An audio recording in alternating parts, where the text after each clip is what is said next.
ഈ വർഷം നടക്കുന്ന നിയമസഭാ തെരഞ്ഞെടുപ്പ് കണക്കാക്കി ബീഹാറിനെ ഇത്തവണയും വമ്പൻ പ്രഖ്യാപനങ്ങളാണ് കേന്ദ്ര ബജറ്റിലുള്ളത്. സംസ്ഥാനത്തിനായി ഗ്രീൻഫീൽഡ് വിമാനത്താവളവും മഖാന ബോർഡും ഉൾപ്പെടെയുള്ള പ്രഖ്യാപനങ്ങൾ ധനമന്ത്രി നിർമ്മല സീതാരാമൻ നടത്തി. There is a special opportunity for the people of Bihar. A Maqana board will be established in the state to improve production, processing, value addition and marketing of Maqana. ഒക്ടോബറിലോ നവംബറിലോ നിയമസഭാ തെരഞ്ഞെടുപ്പ് നടക്കാനിരിക്കെ ബീഹാറിന് പ്രത്യേക പരിഗണന തന്നെ മോദി സർക്കാർ ബജറ്റിൽ നൽകിയിട്ടുണ്ട്. സംസ്ഥാനത്ത് മഖാന ബോർഡ് സ്ഥാപിക്കുമെന്നതാണ് പ്രഖ്യാപനങ്ങളിൽ പ്രധാനം. ഉൽപാദനവും സംസ്കരണവും മെച്ചപ്പെടുത്തുകയാണ് ലക്ഷ്യം.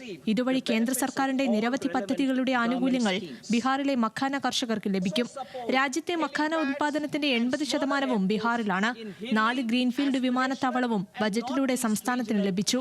നിലവിൽ പട്നയിലുള്ള വിമാനത്താവളത്തിന് പുറമെയാണിത്. Greenfield airports will be facilitated in Bihar to meet the future needs of the state.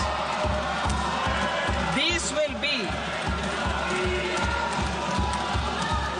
National institute of food technology സ്ഥാപിക്കുമെന്ന പ്രഖ്യാപനമാണ് മറ്റൊന്ന്. 50,000 ഹെക്ടർ സ്ഥലത്ത് ജലസേചനം നടത്താൻ കഴിയും വിധം മിഥിലാഞ്ചൽ മേഖലയിൽ കനാൽ പദ്ധതിയും ബജറ്റിലുണ്ട്.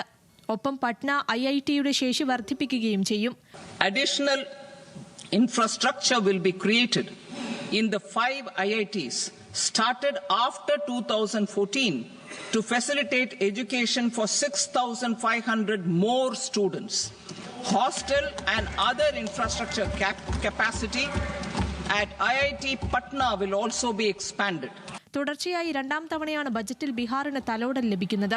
3ാം മോദി സർക്കാരിന് JDU പിന്തുണ നൽകിയതിന് പിന്നാലെ കഴിഞ്ഞ കൊല്ലത്തെ കേന്ദ്ര ബജറ്റിൽ 58,000 കോടി രൂപയുടെ പദ്ധതികൾ കേന്ദ്ര ബജറ്റിൽ ഇടം പിടിച്ചിരുന്നു. BJP JDU സഖ്യ സർക്കാരാണ് ബീഹാർ ഭരിക്കുന്നത്. National desk news Malayalam.